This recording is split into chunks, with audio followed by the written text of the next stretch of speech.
한 실험을 했는데요. 옷을 허름하게 입은 남자가 어디 이제 그 빌딩을 찾아가는 겁니다. 그래서 물으니까 냄새도 날 것 같고 그냥 가는 거지요. 싹 지나가는 겁니다. 옷을 잘 차려입은 신사가 길을 물어보니까 또 건물을 물어보니까 그래도 잘 가르쳐 줍니다. 마지막으로는 아리따운 여인이 어떤 남자에게 그 빌딩이 어디냐고 물어보니까 반응이 어떻겠습니까? 나를 따라오라고. 나를 따라오라고. 예, 웃는 남자들 다 그럴 것 같아. 예.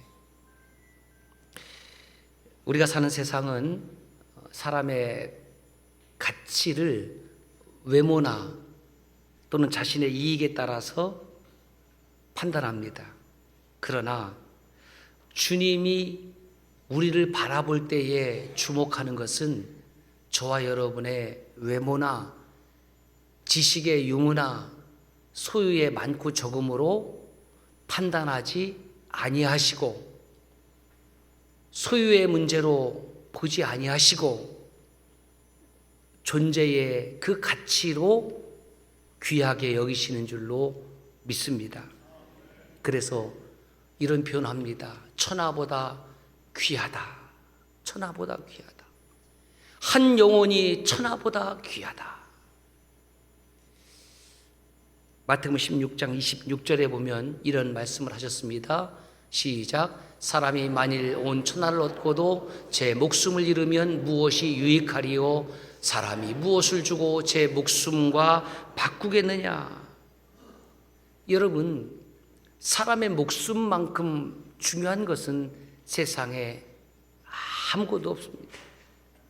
아무리 함께 수십 년을 살아가는 부부를 할지라도 물론 때로는 남편의 목숨이 때로는 아내의 목숨이 더 귀하게 여길 수 있지만 근원적으로 따라가면 사람은 자기 목숨을 가장 귀하게 여기고 사는 것이 맞습니다. 그것은 이기적인 것이 아닙니다. 내 생명과 내 영혼을 귀하게 여길 줄 모르는 사람은 다른 사람의 생명도 다른 사람의 영혼도 귀하게 여기지 않습니다. 때로는 어떤 이들 가운데는 셀프 이스템, 자존감이 낮은 분도 있습니다. 그런데 그가 하나님을 믿으면 어떤 현상이 일어나냐면 하나님께서 나를 귀하게 여기시는데 그 하나님께서 세상에 그 무엇보다도 이 세상보다도 나를 귀하게 여기시는 사실을 알게 되고 깨닫게 되고 하나님의 임재를 경험하고 나를 향한 하나님의 역사를 경험하고 나를 향한 하나님의 은혜 베푸심을 잊지 아니하면 사람이 달라지는 겁니다. 예수를 믿기 전과 믿은 후에 사람이 달라지는 겁니다.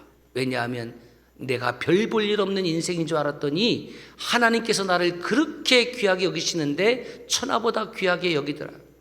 여러분, 살아가면서 우리는 얼마든지 세상 사람들의 모습을 많이 경험합니다. 우리 주변의 일들을 많이 경험합니다. 회사에서 승진을 했습니다. 과장에서 부장이 되었습니다. 얼마나 귀한 일입니까? 공무원이 6급에서 5급이 되고 5급에서 4급이 되고 3급이 되고 고급 공무원이 되고 경찰에서 무슨 치안감이 되고 군대에서 장군이 되고 별이 되고 여러분 얼마나 귀한 일입니까? 그런데 그렇게 승진한 그 다음 날 어떤 이는 중환자실에 들어가는 것을 저는 많이 경험했습니다. 신기하지요?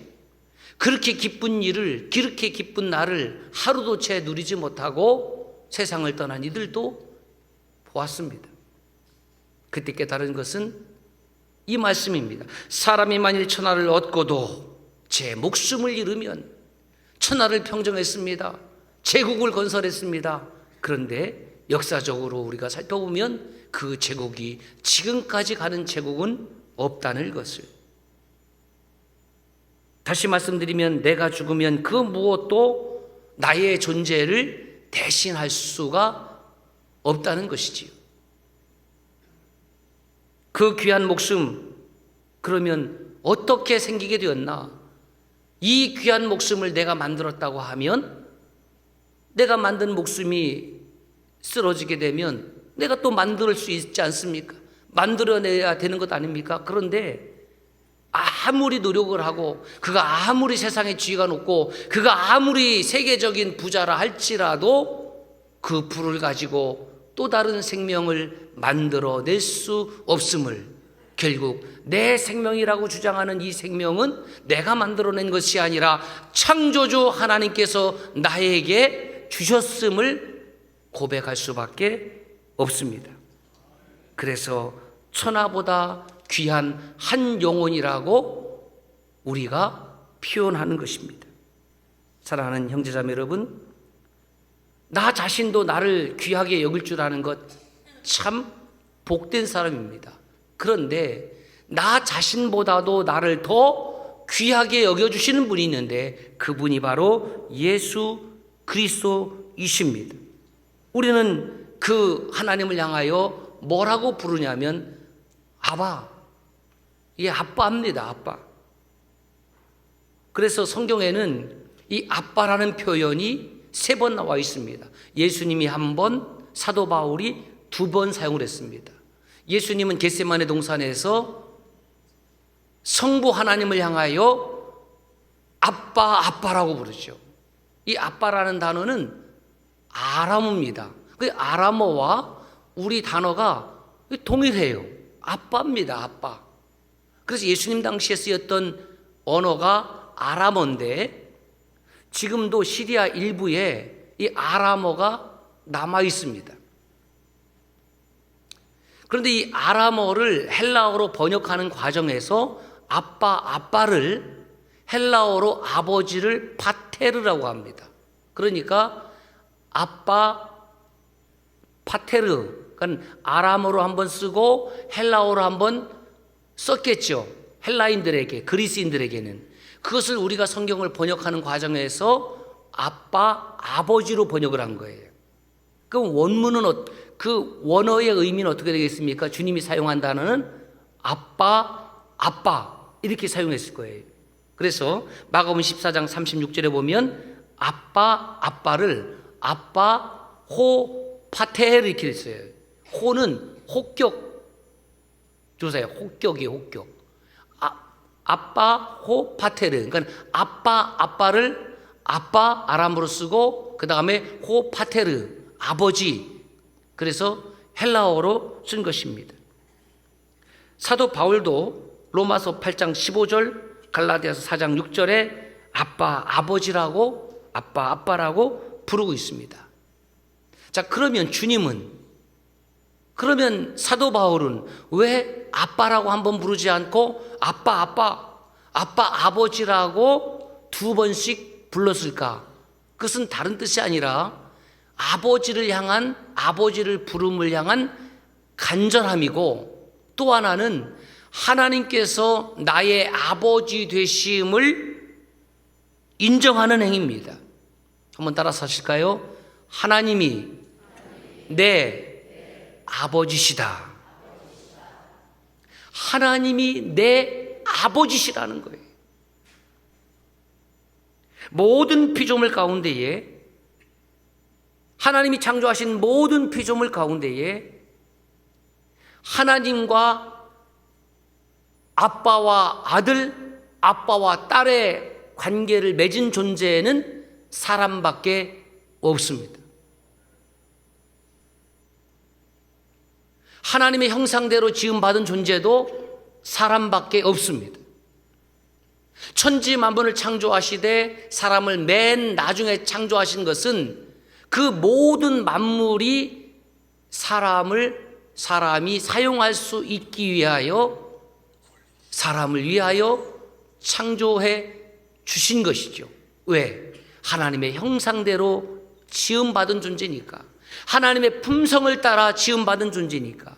그래서 하나님은 우리와 사랑의 관계를 맺으시고, 우리와 대화하시고, 교제하시고, 동행하시고, 우리가 하나님을 찾기를 원하시고, 우리의 찬송을 받으시고 우리의 기도를 받으시고 우리의 일상의 삶에 주목하시고 우리가 요청할 때 그 일상의 삶 가운데에 아버지로서 채워주시는 기쁨으로 존재하시는 분이 하나님 아버지십니다.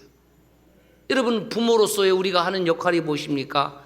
아들이 되었든 딸이 되었든 그 아들과 딸들의 필요를 채워주는 것, 그 채워줌의 기쁨으로 살아가는 존재가 바로 부모이듯이 창조주 하나님은 우리의 인생길 가운데에 때로는 고난이 있고 어려움이 있고 환난이 있을 때에 그때 바로 내가 너희들의 아버지시다라는 것을 드러내 주시는 것입니다. 이것이 하나님 아버지의 기쁨이지요. 우리의 형편을 따라서 때를 따라 필요를 채워주시고 공급해 주시는 그 하나님, 우리는 그 하나님을 하나님 아버지라고 부르는 것입니다. 이러한 아버지라는 표현, 아들이라는 표현, 딸이라는 표현은 생물학적 관계를 의미하는 것이 아니라 하나님과의 영적인 관계적 호칭이라는 겁니다. 근자에 하나님 어머니라고 하는 사람이 등장을 했죠. 공교롭게도 저하고 같은 씨예요. 장모모 씨. 하나님 아버지가 있으니까 하나님 어머니도 있는 것이 아니냐, 이렇게 이야기를 하면 사람들이 그러네, 하나님과 나 사이의 관계를 생물학적 관계로 이해하는 이 어리석음, 이 표현은 뭐냐면 하나님을 향하여 그 하나님의 사랑은 도무지 표현할 방법이 없는데 마치 아버지와 같은 사랑으로 우리가 비유를 하는 거예요. 비유를 하는 거예요. 하나님의 사랑이 어머니와 같다, 그래서 이단이 아닙니다. 하나님의 사랑은 어머니 같지요. 하나님의 사랑은 아버지 같지요. 그러니까 하나님 아버지니까 하나님 어머니라고 해야지. 맞네? 맞는 게 아닙니다. 이것은 생물학적 관계로의 호칭이 아니라 하나님과의 관계적 호칭이라고요. 그래서 우리가 하나님을 향하여 하나님 아버지라고 표현하는 것을 신학적인 용어로 문화적 양보라고 합니다. 한번 따라서 하실까요? 문화적 양보. 그러므로 하나님 어머니다라고 하는 교회로 갔으면 안 됩니다. 이단입니다. 비성경적 교회입니다.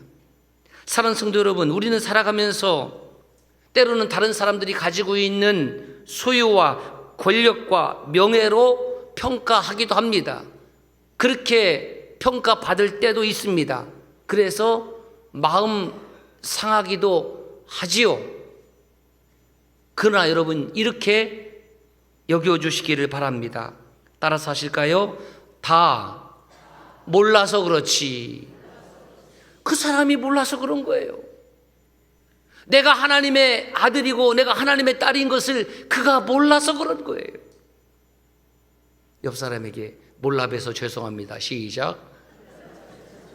죄송해야죠.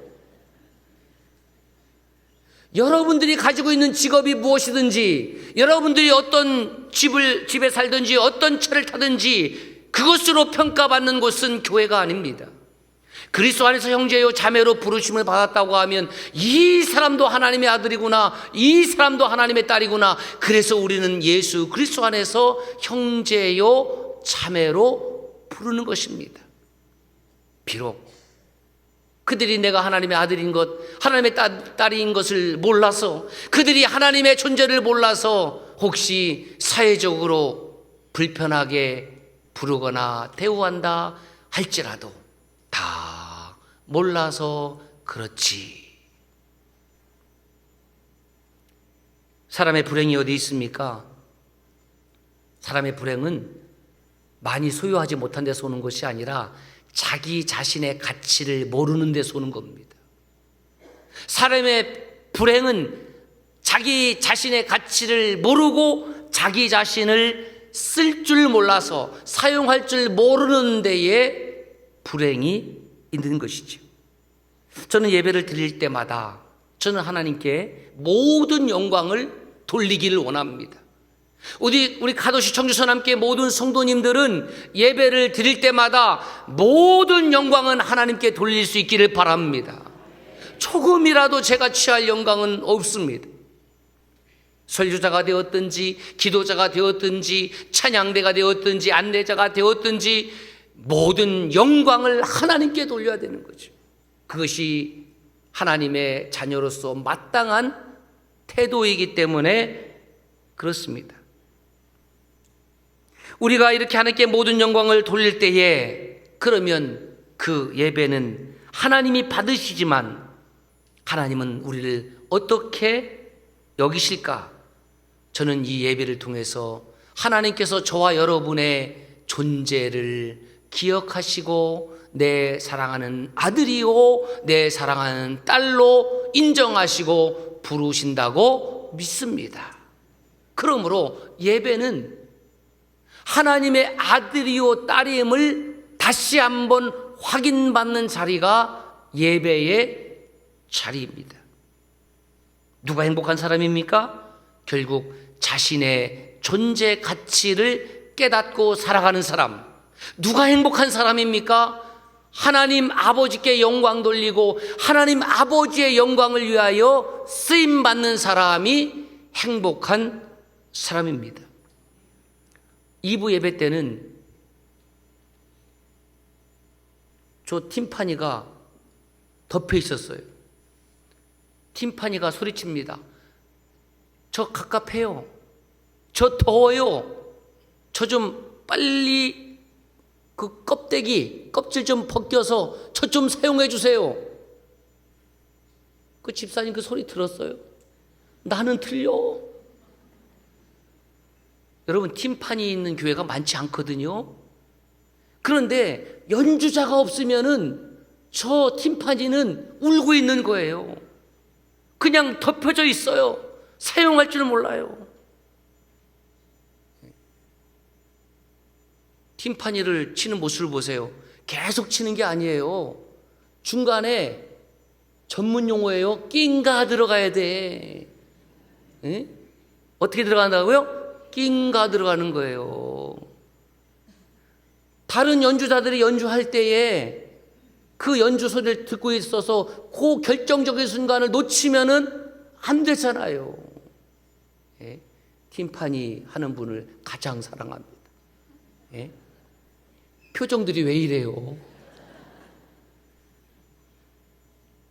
저 팀파니조차도 쓰임 받을 때에 제가 말을 못해서 그렇지 얼마나 주의를 기다릴까. 그렇잖아요. 여러분, 우리가 하나님을 향해서 기도하고 찬송하고 그리스도의 몸된 교회 공동체를 일할 때에 힘들 수 있고 어려울 수 있고 피곤할 수 있지만 여러분, 피곤해도 기쁨이 넘치는 삶이 있고 편안해도 불안한 삶이 있다고 하면 저는 피곤해도 기쁨의 삶을 선택할 것입니다. 여러분, 집에는 좋은 그릇들이 있지요. 언제 사용하느냐? 손님 올 때 사용한다고. 손님 올 때. 적어도 여기에서 연세가 80 이상 되신 분들은 그렇게 인생을 살았어요. 귀한 손님 올 때에 이거 대접하려고. 근데 이렇게 묻습니다.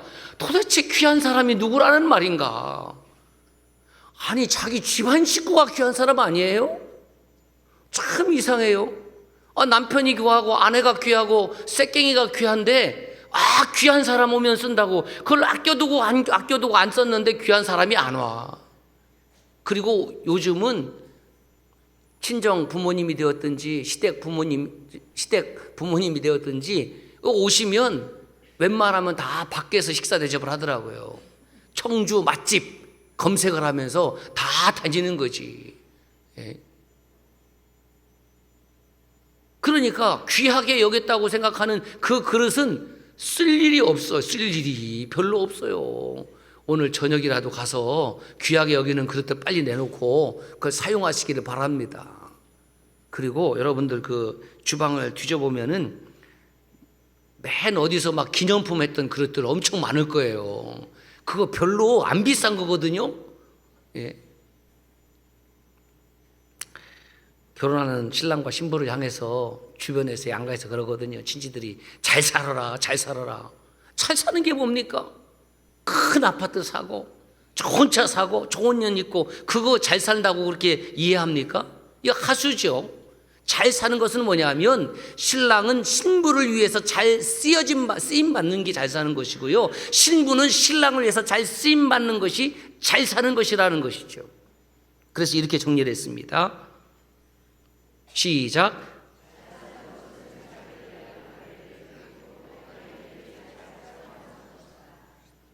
거기다가 잘 사는 것은 자기를 하고 콤마를 찍어야 돼. 자기를, 그리고 나를 위해, 자기를 위해, 나를 위해. 똑같은 말이네. 나를 위해 잘 사용하고 타인을 위해서 잘 사용하는 것, 이것이 바로 행복한 사람이죠.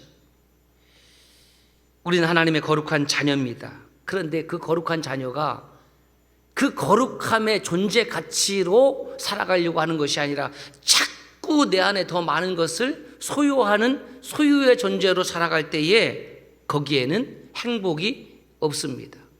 여러분, 바라기는 저와 여러분 모두가 하나님께 열심히 잘 쓰임받아서 몽당연필되는 인생이 되시기를 주의 이름으로 축복합니다.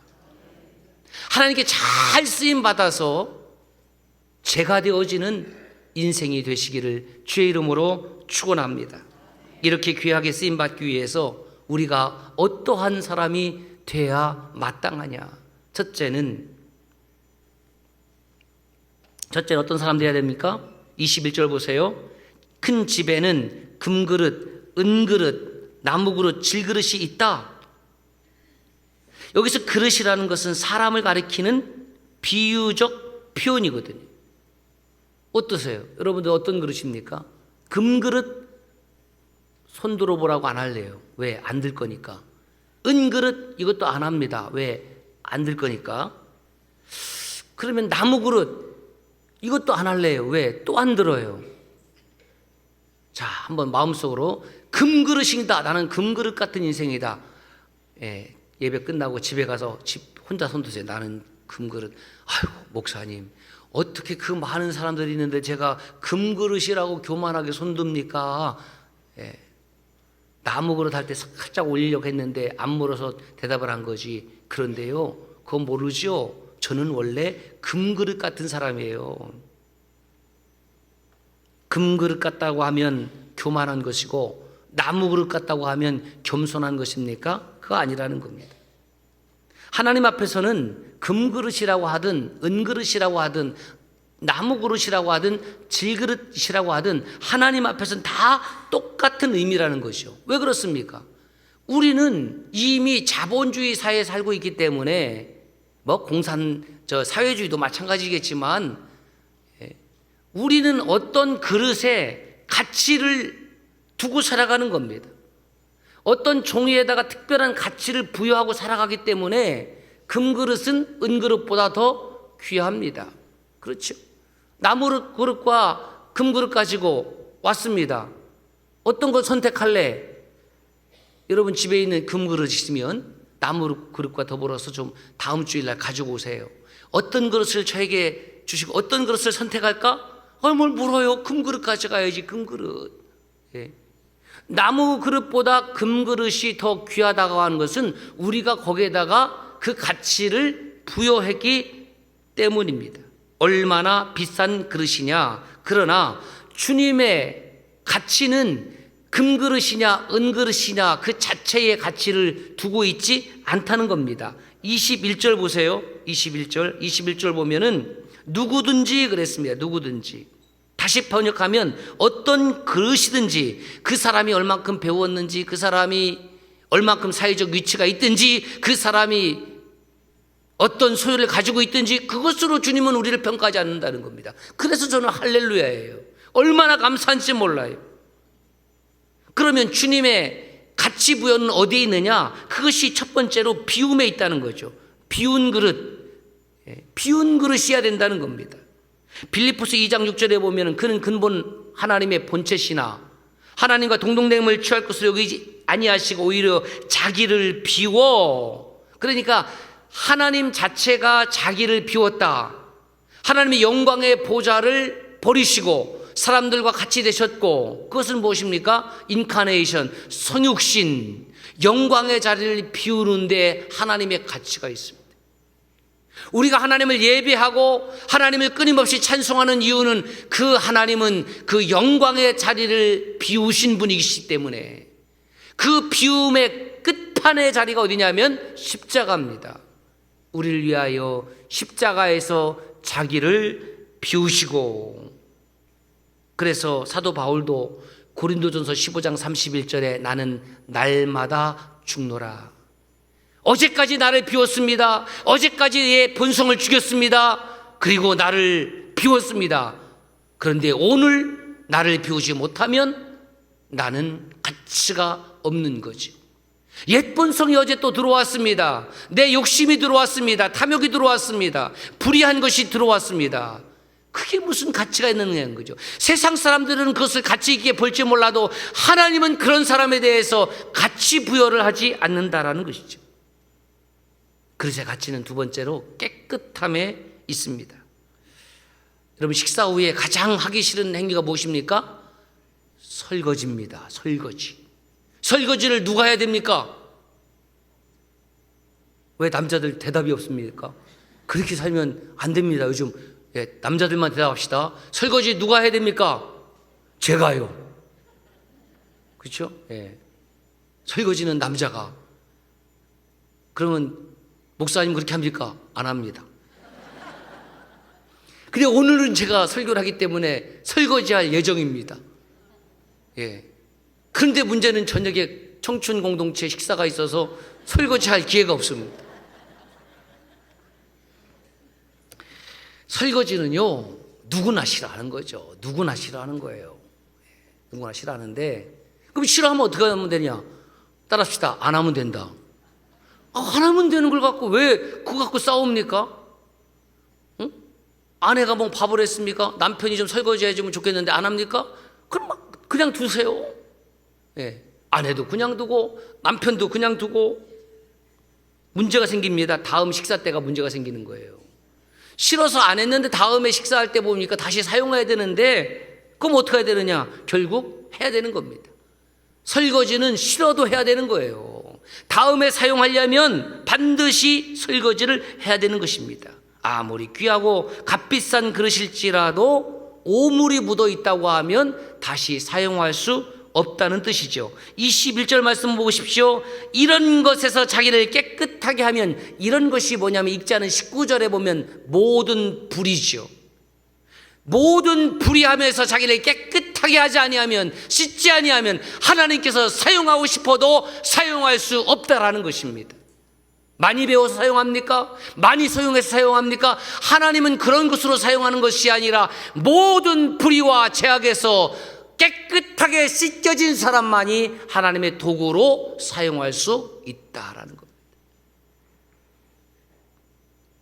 깨끗해져야 된다라는 말, 설거지해야 된다는 말은 오염되었다라는 뜻입니다.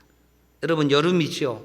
조금만 움직여도 몸에서 땀이 납니다. 오늘 여러분들이 예배를 드리고 교회 안에서 여러 가지 활동과 사역을 한 후에 집에 돌아가시면 무엇을 하시겠습니까? 필경은 아마 샤워를 하시겠죠? 안 합니까? 물어보세요. 안 할 예정이세요? 아이, 나는 땀 냄새조차도 향기지. Are you crazy? 그렇죠? 땀 냄새가 무슨 향기입니까? 끈적끈적하잖아요. 그러면 집에 들어가셔서 무엇을 합니까? 샤워를 하면 시원해지잖아요. 씻어야 되지요. 내 몸에서 땀이 나길 바랬습니까? 밖에 나가서 오염되기를 원했습니까? 내 의지와 상관없이 살다 보면 오염되는 겁니다. 내 의지와 상관없이 살다 보면 내 심령이 딱딱해지고 완악해지는 겁니다. 그때마다 우리는 예수 그리스도의 십자가의 보혈 앞으로 저와 여러분들을 데리고 가야 됩니다. 죄로 물든 내 심령은 오직 예수 그리스도의 보배로운 피로밖에 씻을 수가 없습니다. 그래서 찬송가 254장에는 이렇게 되어 있습니다. 내 주의 보혈은 정하고 정하다. 주님의 보혈은 깨끗하다라는 겁니다. 그 십자가의 보혈 앞에 나의 오염된 심령을 오늘도 깨끗함으로 씻기고 돌아갈 수 있기를 바랍니다.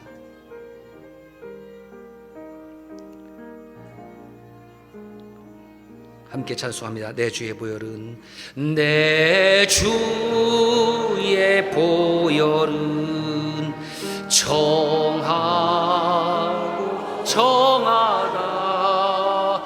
내 죄를 정케 하신 주 날 오라 하신다.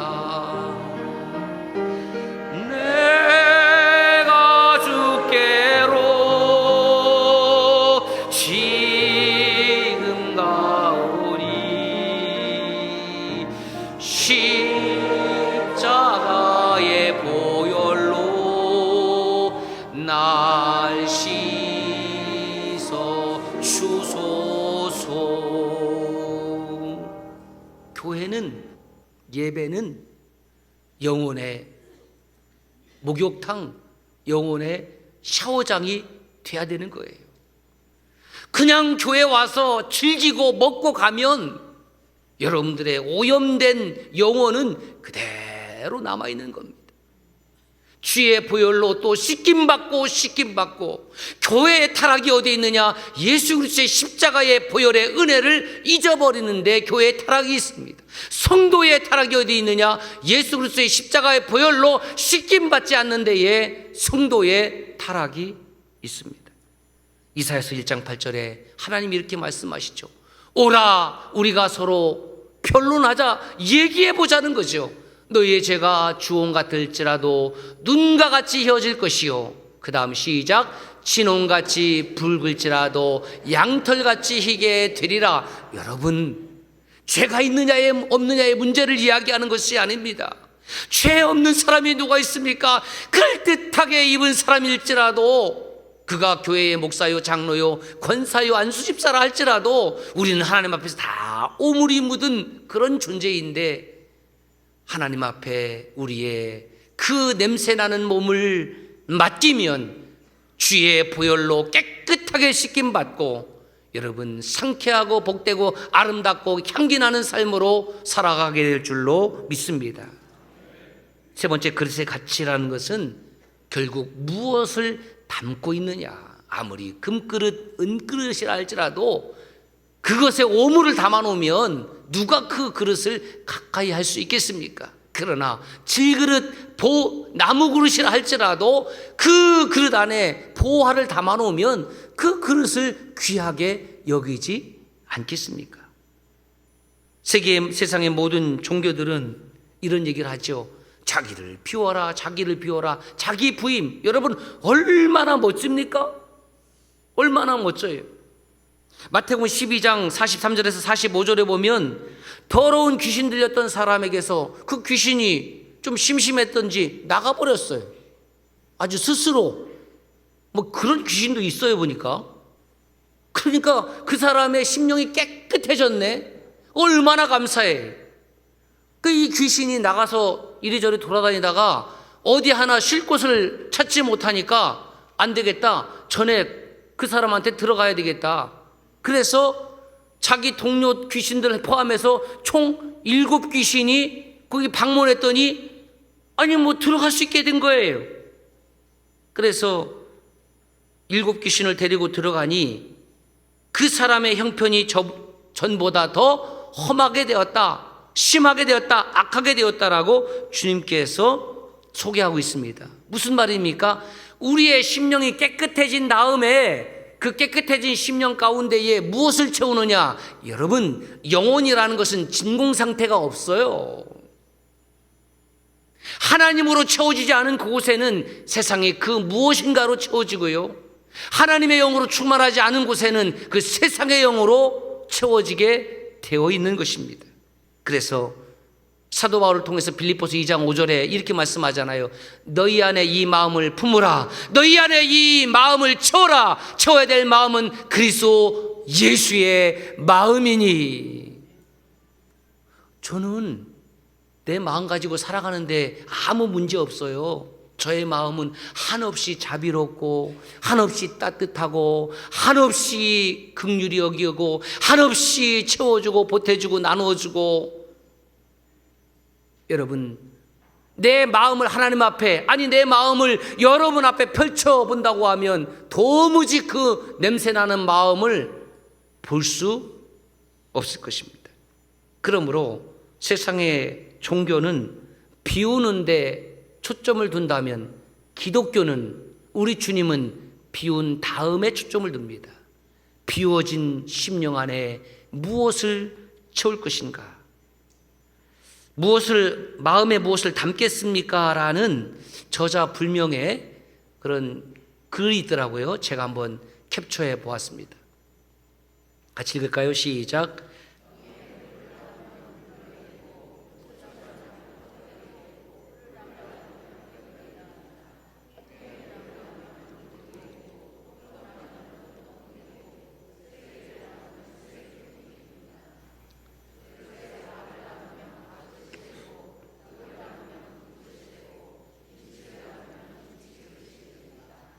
점심 식사를 앞두고 있는데 똥통 얘기해서 죄송합니다.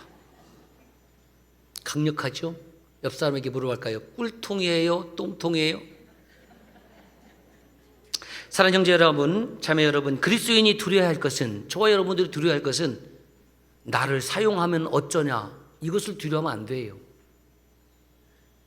오늘 그리스도인들이 타락하면 어떻게 생각하냐면 큰 교회 가서 조용히 예배만 드리고 조용히 빠져나가야지. 내가 괜히 붙들리면 또 피곤하다. 그랬대요. 어느 교회에서. 그날따라 졸았대요. 축도가 끝나기 전에 잽싸게 빠져나가서 담임 목사한테 안 걸렸는데 축도할 때까지 잤대요. 그래서 다 끝나고 나서 예배당 입구에서 인사하는데 걸렸거든요. 그러니까 누가 오는지 다 알고 있거든요. 그 목사님이 그렇게 얘기를 했대요. 형제님, 이제 좀 주의 일 합시다. 이렇게 했더니 그 형제가 속으로 뭐라고 얘기를 했냐면 오늘 재수 더럽게 없는 날이네. 심령이 타락하면 그렇게 되는 거예요. 완악해지면 그렇게 되는 거예요. 그리스도인들이 두려워할 것은 하나님께서 나를 사용하면 어쩌나 하는 것을 두려워할 것이 아니라 하나님께서 나를 사용하지 않는다면 어떻게 할 것인가. 여러분, 카도시 청주선암교회의 성도입니까? 여러분이 하나님의 아들이고 하나님의 딸입니까? 그렇다고 하면 하나님 나를 사용하지 않으면 어쩌나 하는 마음을 가지시기를 바랍니다. 새벽행진 세븐틴을 마쳤습니다. 거룩한 제사장이 될지라는 주제로 20일의 여정을 함께 달려왔습니다. 여러분은 어떠한 사람이 되기를 원하십니까? 하나님은 우리가 거룩한 제사장이 되기를 원하고 거룩한 백성이 되기를 원하고 거룩한 하나님의 딸이 되기를 원하고 거룩한 하나님의 아들이 되기를 원하십니다. 주일 아침에 하나님이 이렇게 물으세요. 너는 어떤 그릇이 되고 싶니?